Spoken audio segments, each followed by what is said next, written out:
आज बात करते हैं हम इंसुलिन रेजिस्टेंस की। इंसुलिन एक हार्मोन होता है जो पैनक्रियाज के थ्रू रिलीज़ होता है और इसका जो मेन काम होता है वो होता है ब्लड में शुगर के लेवल को रेगुलेट करना।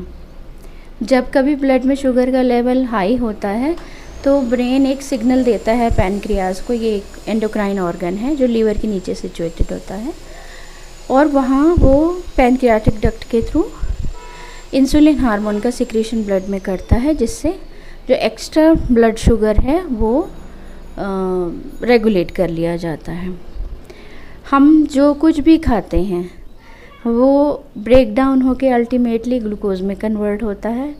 और यही ग्लूकोज है जो हमारी बॉडी को एनर्जी प्रोवाइड करता है। हमारी बॉडी के जितने भी सारे फंक्शंस होते हैं उन सबको करने के लिए एनर्जी की ज़रूरत होती है और ग्लूकोज वो एनर्जी हमें प्रोवाइड करता है। So it's very essential for all the physiological function of our body. But जब ऐसा होता है कि हमें जितनी रिक्वायरमेंट है बॉडी में उससे ज़्यादा अगर हम कंजप्शन कर रहे हैं फूड का और ज़्यादा अमाउंट में ग्लूकोज कंज्यूम कर रहे हैं, ब्लड में ज़्यादा अमाउंट में ग्लूकोज आ रहा है, तो इनिशियली जो इंसुलिन है वो सेल्स एंड टिश्यूज़ के लिए एक की का तरह काम करती है।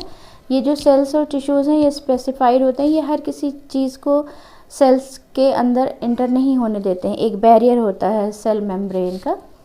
तो इंसुलिन एक चाबी की तरह काम करता है जो उस बैरियर का जो लॉक है उसको ओपन करता है और फिर जो ग्लूकोज है वो सेल्स के अंदर एंटर होता है और फिर यूटिलाइज़ किया जाता है एनर्जी प्रोवाइड करने के लिए।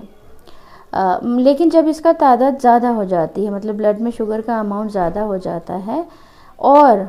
अगर उन सेल्स एंड टिश्यूज़ की जो मेम्ब्रेन्स हैं उनमें कुछ चेंजेस हो गए हैं और अब ये इंसुलिन जो कि एज ए की की तरह काम कर रहा था उस लॉक के लिए सुइटेबल की का काम नहीं कर पा रहा है। ये चेंजेस सारी सेल्स के मेम्ब्रेन्स में नहीं होते मगर बहुत सारी सेल्स के मेम्ब्रेन्स में हो जाती हैं जिस किसी भी वजह से। तो इंसुलिन के होने के बावजूद भी जो एक्स्ट्रा शुगर या एक्स्ट्रा ग्लूकोज है वो सेल्स एंड टिश्यूज़ के अंदर एंटर नहीं हो पाता है,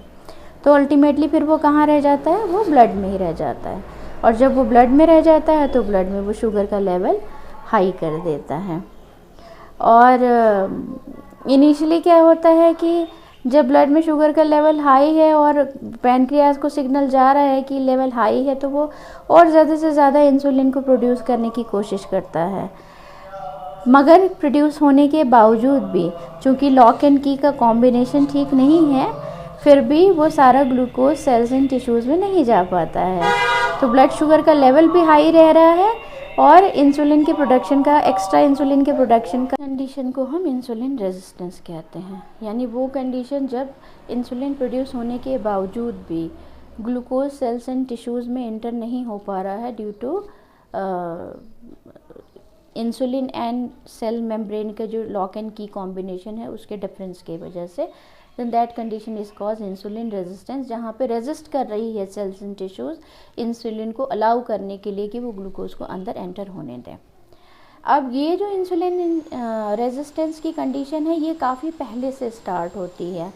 और धीरे करके ये चीज़ बढ़ती ही रहती है। यूजुअली ये उन लोगों में देखने को मिलती है जिनकी लाइफस्टाइल एंड डाइट ठीक नहीं होती है, वो बैलेंस्ड एंड हेल्दी डाइट नहीं लेते हैं, फास्ट फूड्स वगैरह ज़्यादा खाते हैं, जंक फूड ज़्यादा खाते हैं, carbohydrate and high calorie diet ज़्यादा लेते हैं जितनी बॉडी की रिक्वायरमेंट है उससे ज़्यादा, और उसके साथ साथ वो फिज़िकली इतने एक्टिव भी नहीं होते हैं, तो जितनी बॉडी की रिक्वायरमेंट है उससे कहीं ज़्यादा अमाउंट शुगर का हमारी बॉडी के अंदर जाता रहता है। ये रिवर्स हो सकती है, इंसुलिन रेजिस्टेंस एक कंडीशन है रिवर्स हो सकती है क्योंकि इसके कॉज ही ये है कि आप एक हेल्दी लाइफस्टाइल नहीं जी रहे हैं और एक आप हेल्दी डाइट नहीं ले रहे हैं। तो अगर आप अपनी डाइट हैबिट चेंज करें और थोड़ा सा वेट लूज़ कर लें तो ये जो इंसुलिन रेजिस्टेंस है ये रिवर्स हो सकता है। अगर आप इस पे वर्क नहीं करते हैं तो धीरे धीरे यही प्री डायबिटिक या डायबिटिक कंडीशन में कन्वर्ट हो जाता है, जहाँ ब्लड में शुगर का लेवल फास्टिंग के केस में 80 से ज़्यादा होता है और कुछ खाने के 2 घंटे बाद अगर आप टेस्ट कराएं तो 120 से ज़्यादा आएगा, तो फिर हम उसको डायबिटीज कंडीशन बोलते हैं। बहुत सारे ऐसे पेशेंट्स आते हैं जो कहते हैं कि हमको अभी भी डिटेक्ट हुआ है ये डायबिटीज़ और हम मेडिकल ट्रीटमेंट नहीं लेंगे, हम डाइट से या दूसरे तरीक़ों से इसको जो है ठीक करने की कोशिश करेंगे। पर मेरा सजेशन यही है कि देखें, डायबिटिक कंडीशन पहुंचने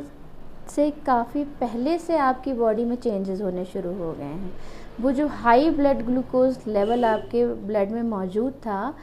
वो आपकी बॉडी को डैमेज करता है, सेल्स टिश्यूज़ को। जिन वेन्स आर्टरीज़ में वो ब्लड फ्लो कर रहा है सबसे पहले वो उसे ही डैमेज करता है। तो बहुत सारे चेंजेस आते हैं डायबिटीज़ होने की वजह से या हाई ब्लड शुगर होने की वजह से। तो वो चेंजेस ऑलरेडी स्टार्ट हो चुके हैं एंड टू सम एक्सटेंट कुछ हार्मफुल इफ़ेक्ट्स आपकी बॉडी में ऑलरेडी हो चुके हैं। और उन हार्मफुल इफ़ेक्ट्स को मिनिमाइज़ करने के लिए, फर्दर डैमेज को रोकने के लिए और प्रॉपर मैनेजमेंट के लिए आपको मेडिकल ट्रीटमेंट लेना ज़रूरी है। तो जब आप इंसुलिन रेजिस्टेंस की कंडीशन में हैं, इनिशियली बिगनिंग में अगर आप अपना ब्लड इंसुलिन लेवल चेक कराते हैं और डिटेक्ट हो जाता है कि आपको इंसुलिन रेजिस्टेंस है, तो उस वक्त आप इसको कंट्रोल कर सकते हैं, इसको रिवर्स कर सकते हैं। लेकिन एक बार आप डायबिटिक डिक्लेयर हो गए हैं तो ट्रीटमेंट लेना बहुत ज़रूरी है। ये कंट्रोल और मैनेज आराम से किया जा सकता है with diet, exercise, medication and regular follow up. तो मेरा सजेशन यही है आप लोगों को कि अगर आप डायबिटिक हैं तो मेडिकल ट्रीटमेंट से आप मना ना करें, आप मेडिकल ट्रीटमेंट लें और बाकी सारी भी जो चीज़ें आपको डॉक्टर ने बताई है आप उस चीज़ को फॉलो करें। So stay happy, stay healthy. Thank you.